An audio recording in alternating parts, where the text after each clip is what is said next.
Shalom, selamat pagi Bapak, Ibu, Saudara. Terima kasih telah bergabung bersama kami dalam Renungan Harian Jemaat GKJ Bandung. Bersama kita akan mendengarkan firman Tuhan dan merenungkannya. Selamat pagi saudara-saudara yang dikasihi Tuhan. Selamat berjumpa dalam Renungan Harian GKJ Bandung, Rabu 21 Agustus 2024. Mari kita awali dengan mohon tuntunan Roh Kudus dalam doa. Ya Allah Roh Kudus, hari ini banyak kegiatan yang akan kami lakukan. Kami ingin memulai bersama Tuhan. Firman Tuhan yang menerangi hati kami, Roh Kudus yang akan menolong kami melakukan apa yang baik di hadapan-Mu. Dalam Kristus kami berdoa. Amin. Saudara-saudara yang dikasihi Tuhan, tema kita hari ini adalah kemerdekaan.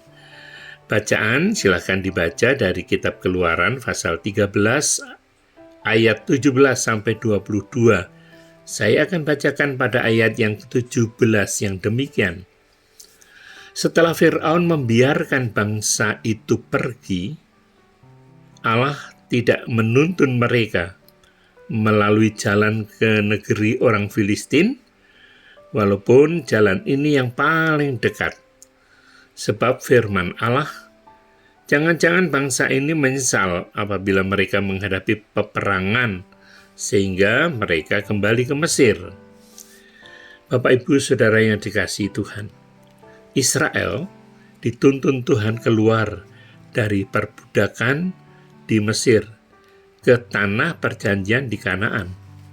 Meski Kanaan itu dapat dicapai dengan jalan kaki dalam hitungan hari atau paling lama ya beberapa minggu, tetapi bangsa Israel menempuhnya dalam waktu 40 tahun.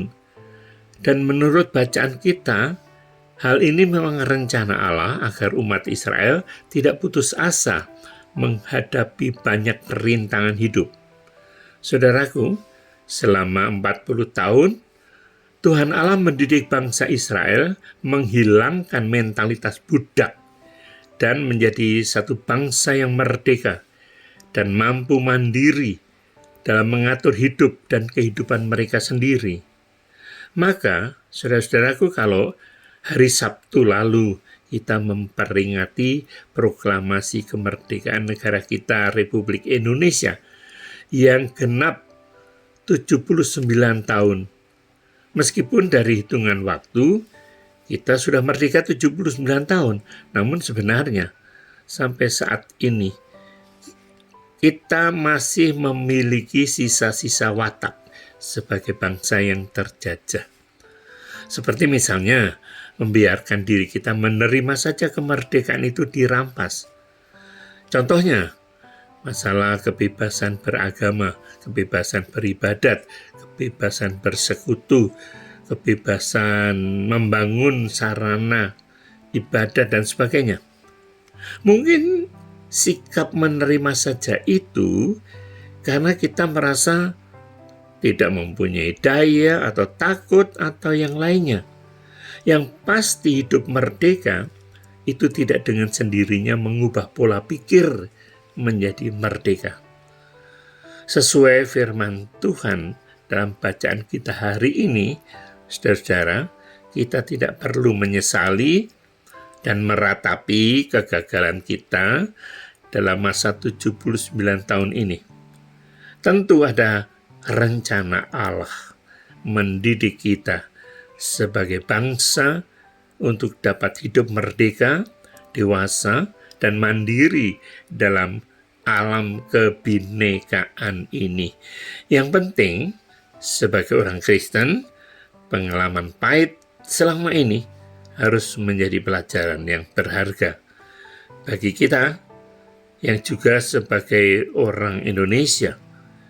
Kesulitan yang dialami tidak perlu menyurutkan kecintaan kita pada NKRI. Allah menghendaki kita hidup sebagai orang yang merdeka dan menjadi bagian yang tidak terpisahkan dalam kemajemukan bangsa yang hidup di negara kesatuan Republik Indonesia ini. Dirgahayu Indonesia. Amin.